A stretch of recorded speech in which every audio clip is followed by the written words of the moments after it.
വചനം തിരുവചനം. പിതാവിൻ്റെയും പുത്രൻ്റെയും പരിശുദ്ധാത്മാവിൻ്റെയും നാമത്തിൽ ആമേൻ. പ്രിയമുള്ളവരെ, ഇന്നത്തെ ദൈവവചന ശുശ്രൂഷയിൽ നമ്മൾ ദൈവത്തിൻ്റെ വചനം ധ്യാനിക്കുകയും ആ വചനം നമ്മുടെ ജീവിതത്തിലേക്ക് പ്രകാശം ചൊരിയുകയും അതിനനുസരിച്ച് നമ്മുടെ ജീവിതത്തെ ക്രമപ്പെടുത്താനും ഉള്ള ഒരാഗ്രഹത്തോടെ നമുക്ക് ഈ വചനം കേൾക്കാം. ഒന്ന് പ്രാർത്ഥിക്കാം നമുക്ക്. കർത്താവേ, അങ്ങയുടെ വചനമാണല്ലോ ഞങ്ങളുടെ ജീവൻ, അങ്ങയുടെ വചനമാണ് ഞങ്ങളുടെ വഴികാട്ടി. കർത്താവേ, അങ്ങയുടെ വചനമാണ് ഞങ്ങളെ രൂപപ്പെടുത്തുന്നത്. അതുകൊണ്ട് ഈ ദൈവവചന ശുശ്രൂഷയിൽ അങ്ങയുടെ വചനം ഞങ്ങൾക്ക് വഴികാട്ടിയാണ് എന്നുള്ള അവബോധത്തോടു കൂടി ആ വചനത്തിലേക്ക് നോക്കാൻ, വചനത്തിനനുസരിച്ച് ഞങ്ങളുടെ ജീവിതത്തെ പരിശോധിക്കാൻ ഒക്കെയുള്ള അനുഗ്രഹം തരണമേ എന്ന് പ്രാർത്ഥിക്കുന്നു. പ്രത്യേകിച്ച് പരിശുദ്ധാത്മാവിനെ വർഷിക്കണമേ. ഈ വചനം ഞങ്ങൾ പറയുകയും കേൾക്കുകയും ഒക്കെ ചെയ്യുമ്പോൾ പരിശുദ്ധാത്മാവിൻ്റെ ഒരു വലിയ പ്രകാശം തന്ന് ഈ വചനത്തെ കാണേണ്ടതുപോലെ കാണാനും സ്വീകരിക്കേണ്ടതുപോലെ സ്വീകരിക്കാനും ഒക്കെയുള്ള കൃപ തരണമേ എന്ന് പ്രാർത്ഥിക്കുന്നു. പരിശുദ്ധ അമ്മയുടെയും സകല മാലാഖമാരുടെയും വിശുദ്ധരുടെയും വലിയ കൂട്ടായ്മയും ഒക്കെ ഈ വചന ശുശ്രൂഷയിൽ ഞങ്ങൾക്കുണ്ടാകണമേ എന്ന് പ്രാർത്ഥിക്കുന്നു. പിതാവിൻ്റെയും പുത്രൻ്റെയും പരിശുദ്ധാത്മാവിൻ്റെയും നാമത്തിൽ ആമേൻ. പ്രിയമുള്ളവരെ, നമ്മൾ ഇന്ന് വിശുദ്ധ യോഹന്നാന്റെ സുവിശേഷത്തിലെ 1-ാം അധ്യായം 26-ാമത്തെ തിരുവചനത്തിൻ്റെ ചുവട് പിടിച്ചാണ് നമ്മൾ ധ്യാനിക്കുന്നത്. 1-ാം അധ്യായത്തിൻ്റെ 26-ാമത്തേത് യോഹന്നാൻ പറഞ്ഞു. സ്നാപക യോഹന്നാനെ കുറിച്ചാണ് പറയുന്നത്.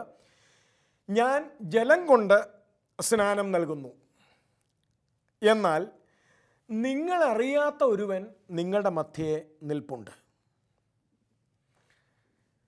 നമ്മൾ ആ ഒരു വചനത്തെയാണ് നമ്മളൊന്ന് ധ്യാനിക്കുന്നത്. യോഹന്നാൻ അവരോട് പറഞ്ഞു, നിങ്ങളറിയാത്ത ഒരുവൻ നിങ്ങളുടെ മധ്യേ നിൽപ്പുണ്ട്. പ്രിയപ്പെട്ടവരെ, നമ്മളൊന്ന് ആലോചിച്ച് നോക്കിയേ. എന്നെ അറിയും എന്ന് വിചാരിക്കുന്ന ഒരാൾ എന്നെ അറിയില്ല എന്ന് പറഞ്ഞാൽ എനിക്കുണ്ടാകുന്ന ഒരു നൊമ്പരം എന്താണ്? ഇവിടെ ഈ ഒരു അവസ്ഥയെ സ്നാപക യോഹന്നാൻ തൻ്റെ വാക്കുകളിലൂടെ വിവരിക്കുന്നത് വിശുദ്ധ യോഹന്നാൻ ശ്ലീഹ എടുത്തു കാണിക്കുന്നുണ്ട്. നിങ്ങളറിയാത്ത ഒരുവൻ നിങ്ങളുടെ മധ്യേ നിൽപ്പുണ്ട്. സത്യത്തിൽ ഈശോ ഇന്ന് ഞാൻ അറിയാതെ എൻ്റെ കൂടെ നടക്കുന്നയാളാണോ? ഞാൻ അറിയാതെ എന്നെ സ്നേഹിക്കുന്നയാളാണോ? ഞാൻ എത്രത്തോളം അവനെ അറിയുന്നുണ്ട്, അവൻ്റെ സാന്നിധ്യത്തെ അറിയുന്നുണ്ട്, എൻ്റെ കൂടെ അവൻ നടക്കുന്നത് ഞാൻ എത്രത്തോളം അറിയുന്നുണ്ട്, അല്ലെങ്കിൽ അവൻ്റെ വാക്കുകൾ ഞാൻ എത്രത്തോളം ശ്രദ്ധിക്കുന്നുണ്ട്? ഇനി ചിലപ്പോഴെങ്കിലും ഈ ഒരു വചനം നമ്മുടെ സമൂഹത്തിൽ വളരെ ഇന്ന് പ്രാവർത്തികമാകുന്നുണ്ട്. പലപ്പോഴും നമ്മുടെ കൂടെ ജീവിക്കുന്ന ഈശോയെ നമ്മൾ അറിയുന്നില്ല. അനേകം ക്രിസ്ത്യാനികൾ ഈ ഈശോയെ അറിയാതെ, അറിയുക എന്ന് പറഞ്ഞാൽ പ്രിയപ്പെട്ടവരെ, നമുക്കുണ്ടാകേണ്ട ഒരു പെരിഫറലായിട്ടുള്ള അല്ലെങ്കിൽ എന്താ പറയുക, ഒരു തൊലിപ്പുറത്തുള്ള ചില അറിവല്ല.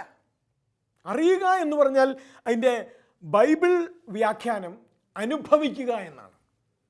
അറിയുക, എവിടെയെല്ലാം നമ്മൾ ബൈബിളിൽ അറിയുക എന്ന് കാണുന്നു അതിൻ്റെ അർത്ഥം അനുഭവിക്കുക എന്നാണ്.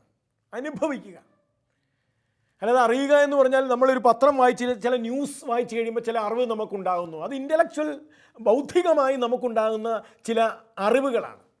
ആ അർത്ഥത്തിലല്ല ഇവിടെ പറയുന്നത്.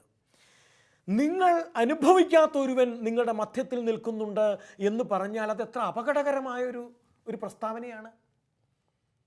ഈശോ ഞാൻ അനുഭവിക്കാത്ത ഒരാളാണോ?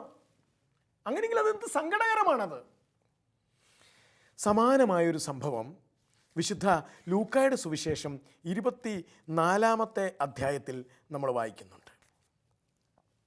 ലൂക്കാ സുവിശേഷം 4-ാം അധ്യായത്തിൽ ഇതുപോലെ തന്നെ കർത്താവ് മരിച്ചു, ഉത്ഥാനം ചെയ്തു. ഈ ഉത്ഥാനം ചെയ്ത വിവരമൊന്നും ഇവർക്ക് മനസ്സിലായിട്ടില്ല, ശിഷ്യന്മാർക്ക്. 2 ശിഷ്യന്മാർ എമ്മാവൂസ് എന്ന ഗ്രാമത്തിലേക്ക് പോവുകയാണ്. ജെറൂസലേമിൽ നിന്ന് എവിടെയാണോ അവരോട് തങ്ങണമെന്ന് പറഞ്ഞത്, എവിടെയാണോ നിങ്ങൾ കാത്തിരിക്കണമെന്ന് പറഞ്ഞത്, ആ കാത്തിരിക്കേണ്ട സ്ഥലത്ത് നിന്ന് 2 പേര് പോവുകയാണ്. ലക്ഷ്യം തെറ്റി പോവുകയാണ് 2 പേര്. എമ്മാവൂസ് എന്ന ഗ്രാമത്തിലേക്ക് പോവുകയാണ്. അവരെക്കുറിച്ച് പറയുന്ന 2-3 പ്രത്യേകതകളുണ്ട്. അവർ സംസാരിക്കുകയും വാദിക്കുകയും ചെയ്തുകൊണ്ട് പോകുന്നു. അവർ പരസ്പരം വാദിക്കുകയാണ്. വാദിക്കുക അത്ര നല്ലതല്ലാത്തൊരു പദമാണ് കേട്ടോ, വാദിക്കുക. തമ്മിൽ വാദിക്കുക. ഞാൻ പറഞ്ഞത് ശരി, നീ പറഞ്ഞതല്ല തെറ്റ്, വാദിക്കുക. അവർ വാദിക്കുകയാണ്. 2, അവരെക്കുറിച്ച് പറഞ്ഞിരിക്കുന്ന വേറൊരു കമൻ്റ് ഇങ്ങനെയാണ്: അവർ മ്ലാനവദനരായിരുന്നു.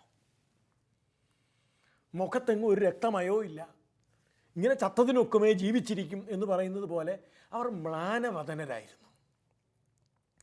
3, അവരെക്കുറിച്ച് പറഞ്ഞിരിക്കുന്ന മറ്റൊരു പ്രധാനപ്പെട്ട കമൻ്റ് ഇതാണ്. അത് കർത്താവ് തന്നെ വിളിച്ചതാണ്: ഭോഷന്മാർ എന്ന് പറഞ്ഞാൽ ഒരു അറിവുമില്ലാത്തവർ, ചുറ്റും നടക്കുന്ന കാര്യങ്ങളെക്കുറിച്ച് വലിയ വിവരവും ഒന്നും മനസ്സിലാക്കാത്തവർ. 4, ഹൃദയം മന്ദീഭവിച്ചവർ. 4 കമൻസാണ് അവരെക്കുറിച്ച് പറയുന്നത്. 1, വാദിക്കുകയും തർക്കിക്കുകയും ചെയ്ത് ജീവിക്കുന്നവർ. 2, മ്ലാനവദനർ. 3, ഭോഷന്മാർ. 4, ഹൃദയം മന്ദീഭവിച്ചവർ.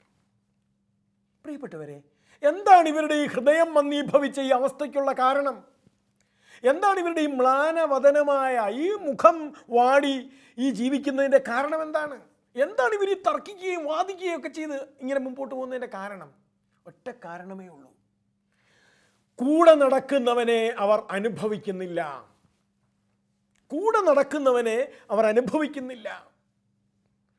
കൂടെ ജീവിച്ചവനെ അവർക്കിപ്പോൾ അനുഭവിക്കാൻ പറ്റുന്നില്ല. അവർ രണ്ടുപേരും കൂടി ഇങ്ങനെ വാദിക്കുകയും തർക്കിക്കുകയും ഒക്കെ ചെയ്തു പോവുകയാണ്. അപ്പം അക്കൂട്ടത്തിൽ മൂന്നാമനൊരാളായിട്ട് കർത്താവ് കൂടി. പക്ഷെ അവർക്കിത് കർത്താവാണെന്ന് അവൻ സംസാരിച്ചിട്ട് ഇത് കർത്താവാണെന്ന് അവർക്ക് തിരിച്ചറിയാൻ പറ്റുന്നില്ല. പ്രിയപ്പെട്ടവരെ, അപ്പോൾ 2 കാര്യങ്ങളുണ്ട്. 1, കൂടെ നടക്കുന്ന കർത്താവിനെ തിരിച്ചറിയാത്ത ഏതൊരു വ്യക്തിയുടെയും മുഖം മ്ലാനമായിരിക്കും. കൂടെ നടക്കുന്ന കർത്താവിനെ തിരിച്ചറിയാൻ പറ്റാത്ത ഏതൊരു വ്യക്തിയും ഹൃദയം മന്ദീഭവിച്ചവരായിരിക്കും. കൂടെ നടക്കുന്ന കർത്താവിനെ തിരിച്ചറിയാൻ പറ്റാത്ത ഏതൊരു വ്യക്തിയും തർക്കവും വാദവും ബഹളവും കലഹവും ലഹളയും ഒക്കെയായിട്ട് ഇങ്ങനെ ജീവിക്കും. കൂടെ നടക്കുന്ന കർത്താവിനെ തിരിച്ചറിയാൻ പറ്റാത്ത വ്യക്തികളുടെ അടയാളങ്ങളാണ് ഇവിടെ പറഞ്ഞത്. ഇനി ഇവിടുത്തെ ദയനീയമായ അവസ്ഥ എന്താ? അവരുടെ കൂടെ മുട്ടി ഉരുമി തോള് ചേർന്ന് വർത്താനം പറഞ്ഞ് ഒക്കെ പോയിട്ടും ഈ കർത്താവിനെ അവർക്ക് അറിയാൻ പറ്റുന്നില്ല. എന്ത് ദയനീയമായൊരു അവസ്ഥയാണെന്ന് ആലോചിച്ച് നോക്കൂ. ഇനി നമ്മൾ തിരിച്ചു വരണം. നമ്മുടെ ജീവിതത്തിൽ എനിക്ക് വേണ്ടി കുരിശിൽ മരിക്കുകയും എന്നെ സ്നേഹിക്കുകയും എനിക്ക് വേണ്ടി പാടുപീഡകൾ സഹിക്കുകയും അവസാനം എനിക്ക് വേണ്ടി ഇളിഭ്യനാവുകയും ആ ജനസാമാന്യത്തിൻ്റെ നടുവിൽ അവൻ ഒരു പൊട്ടനെ പോലെ നിന്നു. സത്യത്തിൽ അങ്ങനെയാണ്, അക്ഷരാർത്ഥത്തിൽ ഒരു വിഡ്ഢിയെ പോലെ. അതുകൊണ്ടാണ് അവരെല്ലാം കൂക്കി വിളിച്ചത്, അദ്ദേഹം നിൽക്കണ കണ്ടില്ലേ, മരിച്ചവരെ ഉയർപ്പിച്ചവൻ, ലാസറിനെ ഉയർപ്പിച്ചു എന്ന് വീരവാദം മുഴക്കിയവൻ ദേ നിൽക്കണു, വെള്ളം വീഞ്ഞാക്കി എന്ന് പറഞ്ഞ് വലിയ വീമ്പിളക്കിയവൻ ദേ നിൽക്കണു, ഇപ്പം കണ്ടോ അവന് മിണ്ടാട്ടോ ഇല്ല ഉരിയാട്ടോ ഇല്ല, ഇളിഭ്യനായിട്ട് അവൻ അവിടെ നിന്നു. ആർക്ക് വേണ്ടിയാണ് ചങ്ങാതി അവൻ ഇളിഭ്യനായി നിന്നത്? എനിക്ക് വേണ്ടി. ആ ജനസാമാന്യത്തിൻ്റെ നടുവിലെ ആ 33കാരൻ ചെറുപ്പക്കാരൻ, നാണോ മാനോ ഒക്കെ ഉള്ളവനല്ലേ അവൻ. അവൻ്റെ ഉടുതുണി ഉരിയപ്പെട്ട് ആ ജനസാമാന്യത്തിൻ്റെ മുമ്പിൽ അവൻ നിന്നു. ആർക്ക് വേണ്ടിയാണ് ആ 33കാരൻ ഉടുതുണിയില്ലാതെ നൂൽബന്ധമില്ലാതെ ആ ജനസാമാന്യത്തിൻ്റെ മുമ്പിൽ നിർത്തപ്പെട്ടത്? ഇളിഭ്യനായി. പ്രിയപ്പെട്ടവരെ, എന്നിട്ടും ഇങ്ങനെയൊക്കെ അവൻ എനിക്ക് വേണ്ടി നിന്നിട്ട് എനിക്ക് വേണ്ടി ഇങ്ങനെയൊക്കെ അവൻ വെറും ഇളിഭ്യനായി ഒരു പൊട്ടനെ പോലെ അവൻ അവിടെ നിന്നിട്ടും അവസാനം എനിക്ക് വേണ്ടി സന്ധിബന്ധങ്ങൾ വലിഞ്ഞു മുറുകിയ കുരിശെ കിടന്ന് 3 മണിക്കൂർ മരണവെപ്രാളം കഴിച്ച് അവനവിടെ പെടാപ്പാടുകൾ സഹിച്ച് അവൻ ആ കുരിശെ കിടന്ന് മരിച്ചു. എന്നിട്ടും അവൻ്റെ സാന്നിധ്യത്തെ ഞാൻ അനുഭവിച്ചാണോ ഇവിടെ ജീവിക്കുന്നത്? അതോ എന്നെക്കുറിച്ചും സ്നാപകൻ പറഞ്ഞ വാക്കുകൾ ഉരുവിടുമോ? നിങ്ങളുടെ മധ്യത്തിൽ നിങ്ങളറിയാത്ത ഒരുവൻ നിപ്പുണ്ട്, നീ തൊടാത്ത ഒരുവൻ, നീ സ്പർശിക്കാത്ത ഒരുവൻ നിന്റെ കൂടെ നടപ്പുണ്ട്. ആരെ? മിശിഹ. ഞാനവനെ സ്പർശിച്ചാണോ ജീവിക്കുന്നത്? ഞാനവനെ അനുഭവിച്ചാണോ ജീവിക്കുന്നത്? ഞാനവൻ്റെ സാന്നിധ്യത്തെ അനുഭവിച്ചാണോ ഇവിടെ ജീവിക്കുന്നത്? അതോ അവൻ്റെ സാന്നിധ്യമൊന്നും അനുഭവിക്കാതെ അവൻ്റെ സ്പർശനം അനുഭവിക്കാതെ ഈ എമ്മൗസിലേക്ക് പോയ ആൾക്കാർക്ക് അവനെ മനസ്സിലാവണില്ല. ഇതെന്തൊരവസ്ഥയാണിത്?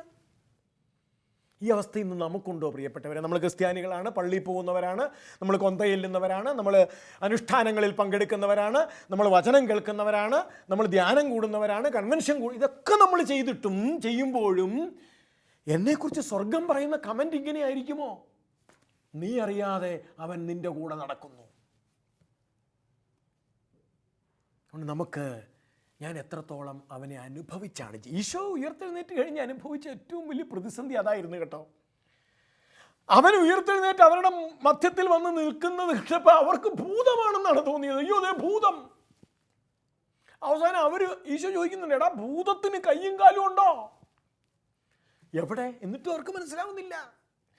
അപ്പോഴാണ് കർത്താവ് ചോദിക്കുന്നത്, എടാ ഇവിടെ വല്ലതും തിന്നാനിരിപ്പുണ്ടോ? ഞാൻ തിന്നു കാണിക്കാം നിങ്ങൾക്കൊന്ന് മനസ്സിലാവാൻ വേണ്ടിയിട്ട്. അപ്പോൾ അവരൊരു കഷ്ണം വറുത്ത മീനെടുത്ത് കൊടുത്തു, അതവൻ തിന്നു കാണിച്ചു. Never mind. ഇതൊന്നും കണ്ടിട്ട് അവർക്ക് അവനെ ഉയർത്തെഴുന്നേറ്റിട്ട് കൂടെ നടക്കുന്ന അവനെ അനുഭവിക്കാൻ സാധിക്കുന്നില്ല. പ്രിയപ്പെട്ടവരെ, അവരോട് നമുക്ക് പൊറുക്കാം. കാരണം എന്താണെന്നറിയാമോ? അവർ പരിശുദ്ധാത്മാവിനെ സ്വീകരിച്ചിട്ടില്ലായിരുന്നു. പൊറുക്കാം. എന്നാൽ നമ്മളോ പരിശുദ്ധാത്മാവിനെ എന്താ പരിശുദ്ധാത്മാവ്? യേശുവിനെ കർത്താവെന്ന്, കൂടെ നടക്കുന്ന യേശുവിനെ തൊടാൻ, കൂടെ നടക്കുന്ന യേശുവിനെ അനുഭവിക്കാൻ എന്നെ സഹായിക്കുന്ന ദൈവത്തിൻ്റെ ജീവനാണ് പരിശുദ്ധാത്മാവ്. ഇത് ഞാൻ സ്വീകരിച്ചവനല്ലേ? മാമോദീസായിലൂടെ എനിക്ക് ഈ പരിശുദ്ധാത്മാവിനെയാണ് തന്നത്. എന്തിനാണ് ഈ പരിശുദ്ധാത്മാവ്? എനിക്ക് വേണ്ടി കുരിശിൽ മരിക്കുകയും പിടയുകയും എനിക്ക് വേണ്ടി വിവസ്ത്രനാക്കപ്പെടുകയും എനിക്ക് വേണ്ടി പ്രിയപ്പെട്ടവരെ മേലാസകലം മുറിവേൽക്കപ്പെടുകയും ചെയ്ത് ഇന്നും ജീവിക്കുന്ന, എൻ്റെ കൂടെ നടക്കുന്ന, ഞാനിപ്പോൾ ഇത് സംസാരിക്കുമ്പോൾ എൻ്റെ ഉള്ളിലിരിക്കുന്ന, എൻ്റെ കൂടെയായിരിക്കുന്ന, നിങ്ങൾ എന്നെ കേൾക്കുമ്പോൾ നിങ്ങളോടൊപ്പമായിരിക്കുന്ന നിങ്ങളുടെ കർത്താവിനെ, എൻ്റെ കർത്താവിനെ എനിക്കൊന്ന് തൊട്ടും അനുഭവിച്ചും സ്നേഹിച്ചും ഒക്കെ ജീവിക്കാനുള്ള കൃപയുടെ പേരാണ് പരിശുദ്ധാത്മാവ്. ഇത് നമ്മൾ സ്വീകരിച്ചവരാ. എന്നിട്ടും പ്രിയപ്പെട്ടവരെ, വിശുദ്ധ ലൂക്കായുടെ സുവിശേഷം 7-ാം അധ്യായത്തിൽ സുന്ദരമായൊരു ഭാഗമുണ്ട്. അതായത് ശിമിയോൻ്റെ വീട്ടിൽ ഈശോ ചെല്ലുന്ന ഒരു രംഗമുണ്ട് 7-ാം അധ്യായത്തിൽ. അവിടെയാണ് പാപിനി സ്ത്രീ കടന്നു ചെല്ലുന്നതും അവൻ്റെ പാദത്തിങ്കൽ ഇരിക്കുന്നതുമൊക്കെ ആയിട്ടുള്ള ഭാഗങ്ങൾ. ഞാൻ ഒരു 4 കാര്യങ്ങൾ ഇതിനകത്ത് നിന്ന് നമ്മൾ അല്പം ഗഹനമായിട്ട് വായിച്ചെടുക്കണം. 4 കാര്യങ്ങൾ. 44-ാമത്തെ വാക്യം ആണ് ഞാൻ വായിക്കുന്നത്. 7-ാം അധ്യായത്തിൻ്റെ 44-ാമത്തെ വാക്യം. അനന്തരം യേശു ആ സ്ത്രീയുടെ നേരെ തിരിഞ്ഞ് ശിമയോനോട് പറഞ്ഞു, നീ ഈ സ്ത്രീയെ കാണുന്നല്ലോ. ഞാൻ നിന്റെ വീട്ടിൽ വന്നു, കാല് കഴുകുവാൻ നീ എനിക്ക് വെള്ളം തന്നില്ല. എന്നാൽ ഇവൾ കണ്ണീര് കൊണ്ട് എൻ്റെ കാല് കഴുകുകയും തലമുടി കൊണ്ട് തുടയ്ക്കുകയും ചെയ്തു. ഇവിടെ ഈ പാപിനി സ്ത്രീയേക്കാൾ മാന്യനായ ഭക്തനാണ് ശിമയോൻ കേട്ടോ. പാപിനി സ്ത്രീ ശരിക്കും പറഞ്ഞാൽ സമൂഹത്തിൻ്റെ വിളിമ്പിൽ മാത്രം സ്ഥാനമുള്ളവളാണ്. അവൾ പാപിനിയാണ്. ഇയാൾ നല്ല മനുഷ്യനാണ് ആയിട്ടാണ് സമൂഹം അംഗീകരിച്ചിരിക്കുന്നത്. നല്ല ഭക്തൻ, നല്ല വിശ്വാസി, കുഴപ്പമില്ലാത്ത ഒരു സൽകീർത്തിയൊക്കെ ഉള്ള ഒരാൾ. അവൻ്റെ വീട്ടിലാണ് ഈശോ ഇരിക്കുന്നത്. അപ്പോൾ സ്വാഭാവികമായിട്ടും മാന്യനാണ് അയാൾ. പക്ഷെ അയാളോട് കർത്താവ് പറയുന്നത് കേട്ടോ, ഞാനിവിടെ കടന്നു വന്നിട്ട് നീ എൻ്റെ സാന്നിധ്യം അറിഞ്ഞില്ല. നമ്മളതിനെ അങ്ങനെ വായിക്കണം. ശിമയോനെ, കാല് കഴുകുവാൻ നീ എനിക്ക് വെള്ളം തന്നില്ല. നിൻ്റെ വീട്ടിൽ, ഭക്തനായ നിൻ്റെ വീട്ടിൽ, വിശ്വാസിയായ നിൻ്റെ വീട്ടിൽ ഞാൻ വന്നിട്ട് നീ എനിക്ക് കാല് കഴുകാൻ വെള്ളം തന്നില്ല. എൻ്റെ അർത്ഥം നീ എന്നെ എൻ്റെ സാന്നിധ്യത്തെ നീ അനുഭവിച്ചില്ല. പക്ഷെ പാപിനി എന്ന് നീയും ഈ ചുറ്റുപാടും വിശേഷിപ്പിച്ച് ഈ പെണ്ണുണ്ടല്ലോ, ഇവക്ക് പിടികിട്ടി. എൻ്റെ സാന്നിധ്യത്തെ ഇവക്ക് മനസ്സിലായി, ഇവൾ അനുഭവിച്ചു. അവള് കണ്ണീര് കൊണ്ട് എൻ്റെ കാല് കഴുകുകയും തലമുടി കൊണ്ട് തുടയ്ക്കുകയും ചെയ്തു. അവൾക്ക് പിടികിട്ടി, അവൾ അനുഭവിച്ചു എൻ്റെ സാന്നിധ്യം. പക്ഷെ ഭക്തനായ നീ, വിശ്വാസിയായ നീ, നല്ലവനെന്ന് നീ നാട്ടുകാർ മുഴുവനും പറഞ്ഞ നിനക്കത് അനുഭവിക്കാൻ പറ്റിയില്ല. ഇതാണ് സ്നാപകൻ പറഞ്ഞത്, നിങ്ങളറിയാത്ത ഒരുവൻ നിങ്ങളുടെ മധ്യേ നിൽക്കുന്നു. ശിമയോനെ സംബന്ധിച്ച് ശിമയോന് മനസ്സിലായില്ല ഇവൻ ആരാണെന്ന്. മനസ്സിലായില്ലെന്നല്ല, അവൻ അനുഭവിക്കാൻ പറ്റിയില്ല. പക്ഷേ ഈ പാപിനി എന്ന് മുദ്ര കുത്തപ്പെട്ട ഈ പെണ്ണ് അനുഭവിച്ചു. 2, 45-ാമത്തെ വാക്യം. നീ എനിക്ക് ചുംബനം തന്നില്ല. എന്നാൽ ഞാനിവിടെ പ്രവേശിച്ചത് മുതൽ എൻ്റെ പാദങ്ങൾ ചുംബിക്കുന്നതിൽ നിന്ന് ഇവൾ വിരമിച്ചിട്ടില്ല. എന്താ ചുംബനം കൊടുത്തിട്ടില്ല എന്ന് പറഞ്ഞാൽ അതിൻ്റെ അർത്ഥം? പ്രിയപ്പെട്ടവരെ, ശിമയോൻ്റെ സൽകീർത്തിയും അല്ലെങ്കിൽ ശിമയോൻ്റെ സ്റ്റാറ്റസും ഒക്കെ സമ്മതിച്ചില്ല. ഇവൻ കടന്നു വന്നപ്പോൾ ഇവനെ സ്നേഹത്തോടെ ഒന്ന് ചുംബിക്കാൻ ശിമയോൻ്റെ സ്റ്റാറ്റസോ ശിമയോൻ്റെ പദവിയോ ഒന്നും ചിലപ്പോൾ സമ്മതിച്ചു കാണില്ല. ശിമയോന് പിടികിട്ടിയില്ല, ശിമയോന് അനുഭവിക്കാൻ പറ്റിയില്ല. പക്ഷെ പാപിനി എന്ന് പറയുന്ന ഈ പെണ്ണിന് അവൾ ഞാനിവിടെ വന്നത് മുതൽ എൻ്റെ കാലിൽ തുരുതുര ചുംബിക്കുന്നതിൽ നിന്ന് അവൾ വിരമിച്ചിട്ടില്ല. അവൾക്കനുഭവിക്കാൻ പറ്റിയത് നിനക്കെന്തേ അനുഭവിക്കാൻ പറ്റാത്ത എന്നുള്ള ചോദ്യമാണ് ഈശോ ചോദിച്ചത്. 46, നീ എൻ്റെ തലയിൽ തൈലം പൂശിയില്ല. നിനക്ക് പിടികിട്ടിയില്ല, നിനക്ക് അനുഭവിക്കാൻ കഴിഞ്ഞില്ല ഞാൻ ആരാണെന്ന്. നിനക്കുള്ളത് പെരിഫറൽ, നിനക്കുള്ളത് തൊലിപ്പുറത്തുള്ള ചില അറിവുകളാണ്. ആ അറിവ് വെച്ചുകൊണ്ടാണ് നീ എന്നെ സ്വീകരിച്ചത്, നീ എന്നെ സൽക്കരിച്ചത്. ഇതൊക്കെ നിൻ്റെ തൊലിപ്പുറത്തുള്ള എന്നോടുള്ള ബന്ധമാണ്. പക്ഷേ ആഴത്തിൽ എന്നെ അനുഭവിക്കാൻ നിനക്ക് കഴിഞ്ഞിട്ടില്ല. അത് ഈ പെണ്ണിന് അനുഭവിക്കാൻ കഴിഞ്ഞു. എന്താ പറഞ്ഞത്? ഇവളോ എൻ്റെ പാദങ്ങളിൽ സുഗന്ധതൈലം പൂശി. പ്രിയപ്പെട്ടവരെ, പലപ്പോഴും ഭക്തരായ മനുഷ്യർ അല്ലെങ്കിൽ കൊള്ളാമെന്ന് വിചാരിക്കുന്ന നമുക്ക് പലപ്പോഴും പറ്റുന്ന അപകടമാണ്, കൂടെ നടക്കുന്ന എൻ്റെ കർത്താവിനെ ഹൃദയം കൊണ്ട് അനുഭവിക്കാതെ നമ്മൾ തൊലിപ്പുറത്തുള്ള ചില വികാരങ്ങളുമായിട്ട്, ചില അറിവുകളുമായിട്ട് നമ്മൾ അവനെ സേവിച്ച് ജീവിക്കുന്നു എന്നൊരു തോന്നൽ നമുക്ക് തോന്നും. ഇനി എത്ത വാക്യം ശ്രദ്ധേയമാണ്. എന്തെന്നാൽ അവൾ അധികം സ്നേഹിച്ചു. കണ്ടോ, അവൾക്ക് കൊടുത്തിരിക്കുന്ന മാർക്ക് അതാണ്, അവൾക്ക് കൊടുത്തിരിക്കുന്ന സർട്ടിഫിക്കറ്റ് അതാണ്. അവൾ പാപിനിയാണ്, അതൊക്കെ വേറൊരു വശമാണ്. എല്ലാവരും അവളെ കാണുന്നത് പാപിനി, അകത്ത് കയറാൻ കൊള്ളരുതാത്തവൾ, പള്ളിക്ക് നിരക്കാത്തവൾ, സ്വർഗത്തിന് നിരക്കാത്തവൾ, ദൈവത്തിന് നിരക്കാത്തവൾ. ഇതൊക്കെയാണ് അവൾ ജനം കൊടുത്ത സർട്ടിഫിക്കറ്റ്. പക്ഷെ കർത്താവ് അവൾക്കൊരു സർട്ടിഫിക്കറ്റ് കൊടുത്തു. ശിമയോനെ, നിനക്കില്ലാത്ത സർട്ടിഫിക്കറ്റ്. നീ പള്ളിക്കാരനാണ്, നീ ഭക്തനാണ്, നീ വിശ്വാസിയാണ്, നീ പ്രഘോഷകനാണ്, നീ കൊള്ളാവുന്നവനാണ്. പക്ഷേ നിനക്കൊരു സർട്ടിഫിക്കറ്റ് ശിമയോനെ ഈശോ തന്നില്ലല്ലോ. ശിമയോന് കർത്താവ് ഒരു സർട്ടിഫിക്കറ്റ് കൊടുത്തില്ല. ശിമയോനോട് പറഞ്ഞെന്താ? അവൾക്ക് പിടികിട്ടി. അവളുടെ ഹൃദയം കൊണ്ട് അവൾ എന്നെ സ്നേഹിച്ചു. അവളുടെ ഹൃദയം കൊണ്ട് അവൾ എന്നെ സ്നേഹിച്ചു. പ്രിയപ്പെട്ടവരെ, നമ്മൾ ആനുകാലിക വിശ്വാസ ജീവിതത്തെ ഈ വചനം വെച്ചുകൊണ്ട് പരിശോധിക്കണം. നമ്മൾ ചിലപ്പോൾ ശിമയോൻ്റെ റാങ്കിങ്ങിൽ നിൽക്കുന്ന ആളുകളായിട്ട് മാറും. ശിമയോൻ്റെ റാങ്കിങ്ങിൽ എന്താ ശിമയോൻ്റെ റാങ്കിങ്? ശിമയോൻ്റെ റാങ്കിങ് ഈശോയെ വിളിച്ചു വരുത്തുന്നു, ആൾക്കാരെ വിളിച്ചു വരുത്തുന്നു, ഈശോയ്ക്ക് ഭക്ഷണം ഒരുക്കുന്നു. ഇങ്ങനത്തെ ഒരു റാങ്കിങ് ഉണ്ട്. ശിമയോൻ്റെ റാങ്ക് അത്രയേ ഉള്ളൂ, ശിമയോൻ്റെ റേറ്റ് അത്രയേ ഉള്ളൂ. അപ്പോഴും ശിമയോൻ അറിയുന്നില്ല. ഈ ഭക്ഷണം കൊടുക്കുകയും വെച്ച് വിളമ്പുകയും ഒക്കെ ചെയ്യുമ്പോഴും ശിമയോൻ അറിയില്ല, ശിമയോൻ അനുഭവിക്കുന്നില്ല. നിങ്ങളറിയാത്ത ഒരുവൻ നിങ്ങളുടെ മധ്യത്തിൽ നിൽപ്പുണ്ട് എന്ന വചനം ശിമയോൻ്റെ ചങ്കിനകത്തേക്കല്ലേ തുളഞ്ഞു കയറേണ്ടത്? ഈ തൊലിപ്പുറത്തുള്ള ചില പ്രവർത്തികൾ കാണിച്ച് തൃപ്തിപ്പെടാൻ ശ്രമിക്കുന്ന ശിമയോൻ്റെ ചങ്കിനകത്തേക്കാണ് ഈ വചനം കയറേണ്ടത്. ശിമയോനെ, നീ അറിയാത്ത ഒരുവൻ നിൻ്റെ വീട്ടിൽ വന്നിരിപ്പുണ്ട്. പക്ഷേ ആ പെണ്ണില്ലേ, ആ പാപിനി എന്ന് മുദ്ര കുത്തപ്പെട്ട് നിൻ്റെ വീടിൻ്റെ വടക്കുവശത്തെ മൂലയിൽ മാത്രം നിൽക്കാൻ സ്ഥാനമുള്ള അവൾക്ക് പിടികിട്ടി ഈ വന്നിരിക്കുന്നത്. അവൾ അനുഭവിച്ചു. ആ അനുഭവമാണ് അവളെ കൊണ്ട് തുരുതുര പാദത്തിൽ ചുംബിക്കാൻ അവളെ പ്രേരിപ്പിച്ചത്. പ്രിയപ്പെട്ടവർ, നമ്മൾ ആത്മശോധന ചെയ്യേണ്ട സമയമായി. ഇനി നമ്മൾ ഈ വചനങ്ങളുടെ പശ്ചാത്തലത്തിൽ നമ്മൾ പരിശോധിക്കേണ്ടത് ഈശോ പത്രോസിനോട് ചോദിക്കുന്ന ചോദ്യമാണ്. പത്രോസ്, നീ എന്നെ സ്നേഹിക്കുന്നോ? പത്രോസ്, നീ എന്നെ സ്നേഹിക്കുന്നോ? പ്രിയപ്പെട്ടവർ, ഈ ചോദ്യത്തിന് ഈ ലൂക്കായുടെ സുവിശേഷത്തിൽ ശിമയോന്റെ വീട്ടിൽ വെച്ച് കർത്താവ് ഈ പെൺകുട്ടിയോട് പറഞ്ഞ ആ വാക്കുകളുമായിട്ട് താരതമ്യപ്പെടുത്തി വേണം ചോദിക്കാൻ. പത്രോസ് ആദ്യം ഒഴുക്കൻ മട്ടി പറയുന്നുണ്ട്, ഉവ്വ് ഉവ്വ്. പത്രോസിനെ സ്വാധീനിക്കുന്നൊന്നുമില്ല, ഉവ്വ്. വീണ്ടും ചോദിക്കുന്നുണ്ട്, പത്രോസ്, നീ എന്നെ സ്നേഹിക്കുന്നോ? ഉവ്വ്. മറുപടി വരുന്നുണ്ട്. പ്രിയപ്പെട്ടവരെ, മൂന്നാമത്തെ ചോദ്യത്തിന് മുമ്പിൽ പത്രോസ് എന്ന് പറയുന്ന പ്രമുഖൻ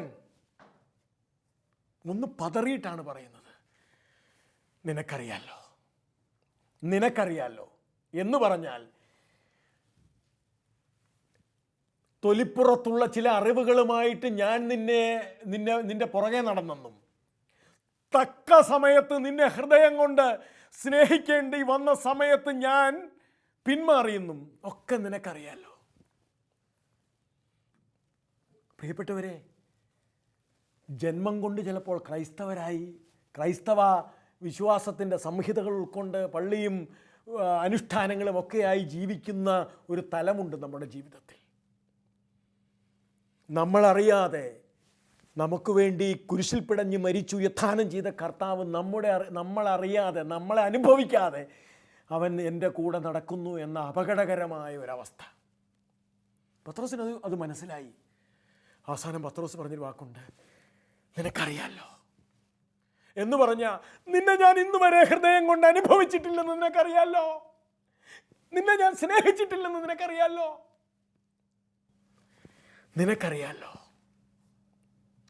പ്രിയപ്പെട്ടവരെ, ഇന്ന് നമ്മൾ ഈ തിരുവചനത്തിൻ്റെ മുമ്പിൽ ഇരിക്കുമ്പോൾ നമ്മൾ പരിശോധിക്കേണ്ടതും അതുതന്നെയാണ്. ഞാൻ എത്രത്തോളം എൻ്റെ കർത്താവിനെ ഹൃദയം കൊണ്ട് അനുഭവിച്ചും തൊട്ടും തലോടിയും ചുംബിച്ചും ഒക്കെ. ആ സ്ത്രീ നമുക്ക് വലിയ, ശിമിയോൻ്റെ വീട്ടിലെ പാപിനി സ്ത്രീ നമുക്ക് വലിയൊരു സൂചന നൽകുന്നുണ്ട്. അവനെ തൊട്ടും അവനെ തലോടിയും അവനെ ചുംബിച്ചും ഒക്കെ തന്നെയാണ് നമ്മൾ അനുഭവിക്കേണ്ടത്, അവനെ അനുഭവിക്കേണ്ടതെന്ന് നമുക്ക് പ്രാർത്ഥിക്കാം. കർത്താവായ ഈശോയെ, ചിലപ്പോഴെങ്കിലും ഞങ്ങൾ ജീവിക്കുന്ന മതസംഹിതകളും അതിൻ്റെ അനുഷ്ഠാനങ്ങളും അതിൻ്റെ ആചാരങ്ങളുമൊക്കെ നിന്നെ തൊടാതെ, നിന്നെ ചുംബിക്കാതെ, നിന്നെ പരിചരിക്കാതെ, നിന്നെ സ്നേഹിക്കാതെ ഒക്കെ ജീവിക്കാൻ ചിലപ്പോൾ ഞങ്ങൾ അങ്ങനെ ഒരു അവസ്ഥയിലേക്കൊക്കെ ഞങ്ങൾ പോകുന്നുണ്ട്. അപ്പോഴും ഞങ്ങൾക്ക് വേണ്ടി കുരിശിൽ മരിച്ച നീ, ഞാൻ നിന്നെ തൊടാതെയും ഞാൻ നിന്നെ അനുഭവിക്കാതെയും നീ എൻ്റെ കൂടെ നടക്കുന്നു. എത്രയോ ദുഃഖകരമായൊരു യാഥാർത്ഥ്യമാണത്. എമ്മൗസിലേക്ക് പോയ ശിഷ്യന്മാർ കൂടെ നടന്നിട്ടും മുട്ടിയുരുമിയിട്ടും തട്ടിയുരുമിയിട്ടും അവർക്ക് പിടികിട്ടണില്ല ഇത് ഗുരുവാണെന്ന്, കർത്താവാണെന്ന്. ഞങ്ങളുടെ ജീവിതത്തിലും ഇങ്ങനെ ഒരു യാഥാർത്ഥ്യത്തിലൂടെയാണ് ഞങ്ങൾ കടന്നു പോകുന്നതെങ്കിൽ, കർത്താവെ, ഹൃദയം കൊണ്ട് അങ്ങേ അനുഭവിക്കാനുള്ള കൃപയും അനുഗ്രഹവും തന്ന് ഞങ്ങളെ അനുഗ്രഹിക്കണമേ എന്ന് പ്രാർത്ഥിക്കുന്നു. പിതാവിൻ്റെയും പുത്രൻ്റെയും പരിശുദ്ധാത്മാവിൻ്റെയും നാമത്തിൽ ആമേൻ.